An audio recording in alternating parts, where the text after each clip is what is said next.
Nama akun Opposite 6890 @buronan Mabes sebut Irjen Verdi Sambo telah mengakui bahwa ia melakukan penyiksaan dan penembakan. Terkait hal itu, Bobi Risakota yang tidak percaya menandai akun Polri dengan bertanya, apa Polri ada sanggahan?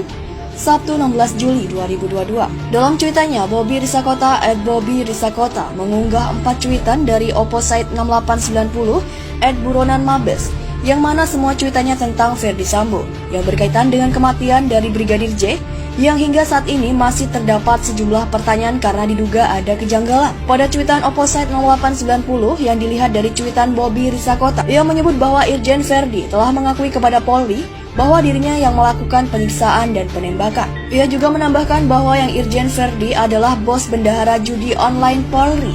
15. Secara internal Sambo sudah mengaku kepada Polri bahwa dia yang melakukan penyiksaan dan penembakan. Polri menahan diri dan mencari solusi untuk kasus ini karena Sambo adalah aset. Sambo merupakan bos bendahara dengan kode 3 sama dengan 303 judi online Polri. Tulisnya Opposite 6890 yang dilihat dari cuitan Bobi Risakota. Ia juga menyebut kode sebagai sandi untuk Irjen Verdi melakukan intervensi kasus menggunakan jabatannya. Kode tersebut digunakan ketika ada kasus penangkapan yang arti dari kode tersebut yakni bahwa grup kode tersebut sudah menyetor ke Verdi Sambo. 17.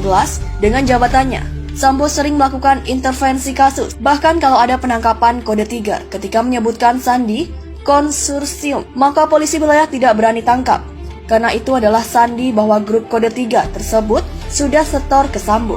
Narasinya Opposite 6890. Dia juga melanjutkan bahwa ketika polisi datang ke rumah Irjen Verdi, tak ada satupun pemeriksaan yang dilakukan. Ajudan polisi diminta untuk menunggu di mobil saat ke rumah Irjen Verdi. Hanya Kombes Budi yang masuk ke rumah Irjen Verdi. 12. Kapolres Jaksel datang dengan ajudan ke TKP.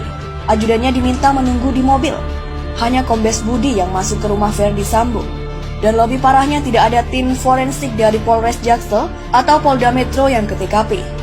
Bahkan tidak ada satupun pemeriksaan yang dilakukan. Sebutnya 14. Sejak Jumat 8 Juli 2022, Polri sudah mengetahui kejadian tersebut.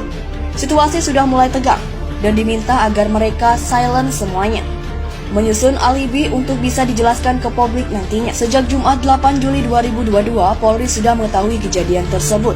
Situasi sudah mulai tegang dan diminta agar mereka silent semuanya, menyusun alibi untuk bisa dijelaskan ke publik nantinya. 3 hari kemudian, baru muncul keterangan pers yang kita semua tahu cukup unik dan lucu. Lanjutnya, di samping itu juga warganet yang tidak percaya meminta akun tersebut ditangkap jika terbukti cuitan tersebut sebagai hoax. @difumas Polri, @ccic Polri, ini tuduhan serius yang disebarkan oleh @buronan Mabes loh. Apa Polri ada sanggahan untuk hal yang sudah tersebar luas ini? Kalau memang ini hoax, pemilik akun ini harus ditangkap dan diproses. Tulis Bobi Risakota @bobi_risakota dalam cuitannya. Sejak awal IPW sudah minta Kapolri segera menonaktifkan Irjen Verdi Sambo. Ini daftar kekhawatirannya. Kapolri Jenderal Listio Sigit Prabowo diminta menonaktifkan Irjen Verdi Sambo dari jabatannya sebagai Kadif Propam. Di antaranya seperti yang disampaikan Indonesia Policy Watch. Permintaan IPW sejak awal adalah menonaktifkan Irjen Verdi Sambo, kata Ketua IPW Sugeng Teguh Santoso kepada wartawan, Jumat 15 Juli 2022. Teguh mengaku khawatir bila Sambo masih berada di posisi sekarang. Ia menyebut sejumlah alasannya. Pertama, akan terjadi konflik kepentingan dalam penanganan kasus. Pasalnya, peristiwa tewasnya Brigadir J terjadi di rumah singgah Sambo.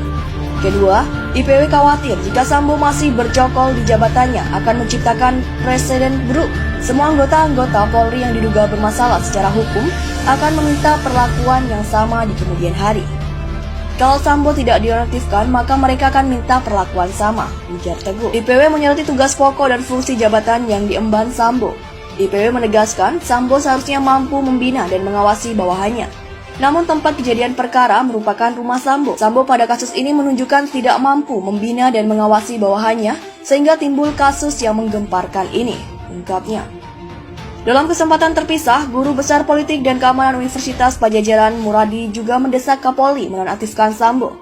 Penonaktifkan itu agar proses investigasi dari tim khusus dapat berjalan objektif dan terukur. Muradi mengapresiasi langkah Kapolri Listio Sigit Prabowo yang telah membentuk tim khusus. untuk mengusut kasus baku tembak yang terjadi di rumah singgah Sambo. Namun keberadaan Sambo sebagai Kadif Propam definitif dapat menghambat proses penyelidikan. Akan tergabung psikologis yang kurang baik saat pemeriksaan yang bersangkutan ataupun keluarga yang bersangkutan atas insiden tersebut jika masih menjabat definitif, ujarnya.